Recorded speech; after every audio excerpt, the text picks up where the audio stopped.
is wrong with feeling anxious or worrying. It's just a signal from the body that something important is about to happen and you need to be ready for it.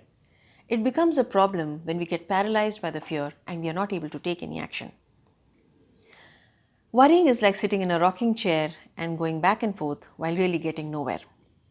So let's say that we are consumed by worry, and let's say we do this a little too often. What is the best way to deal with this situation? How can we reduce the amount of worrying that we go through on a daily basis? There are a few ways which have been found to be very helpful. Particularly, research has indicated that these are the top 3 ways. I'm going to take you through them. The first way is writing a journal. You need to start writing down every time you feel worried about something. Write down what you feel worried about. And along with that, write down if there is something you can do about it now. We are looking at the action. We are looking at what you can do. If there is nothing that you can do about it now, then schedule a time when you're going to come back to it and worry about it. Every time you write something and then you come back to it at a later point of time, you need to record if what you were worrying about actually happened or not. Let's just say that I have a worry about a presentation that I'm going to give tomorrow, and I'm very worried about how people are going to perceive me. So I write down that I'm worried about the presentation that I will be giving to the senior management tomorrow, and next I write down, is there something I can do about it now? Yes, maybe I can prepare better, maybe I can go over the frequently asked questions, or maybe there's something else I can do. I take action.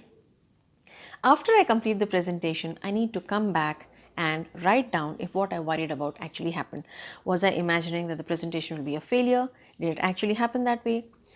Maintaining this kind of a journal can be extremely useful in the long run. In the next 6 months, you will have sufficient records to indicate that what you were worrying about actually never happened. And this is very useful every time you start worrying again.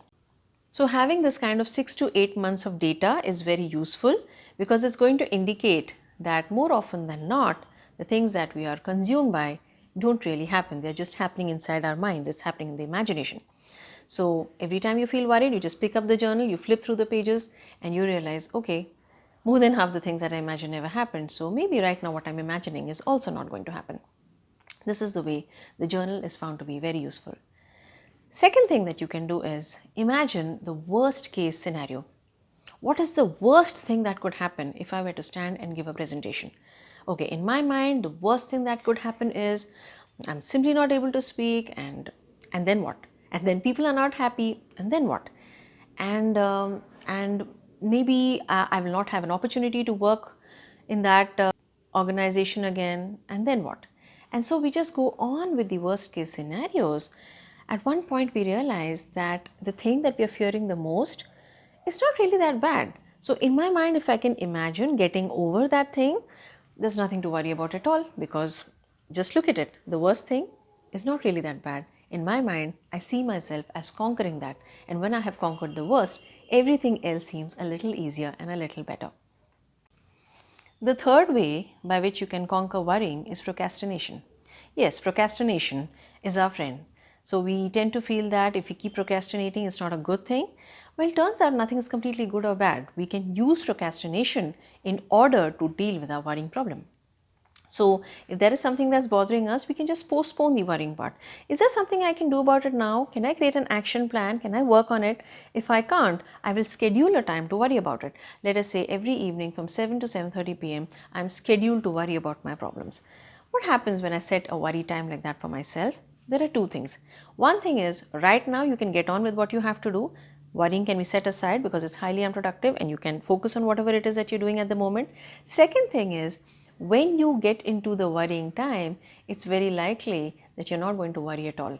When you give yourself that much freedom and permission to worry, many people end up not worrying at all.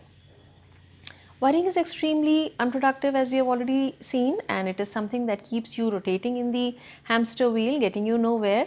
But yet we tend to do it because of our own unconscious programming. There are multiple reasons why we might be worrying.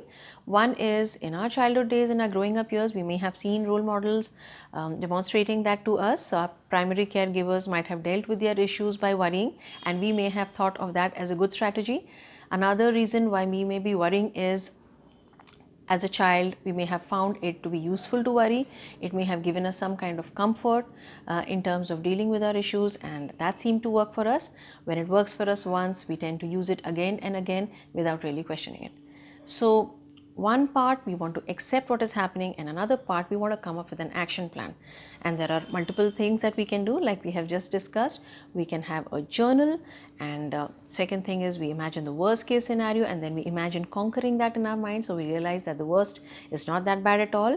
And the third thing is maintaining a worry time, scheduling the time to worry. Try these things out and let me know if it works for you.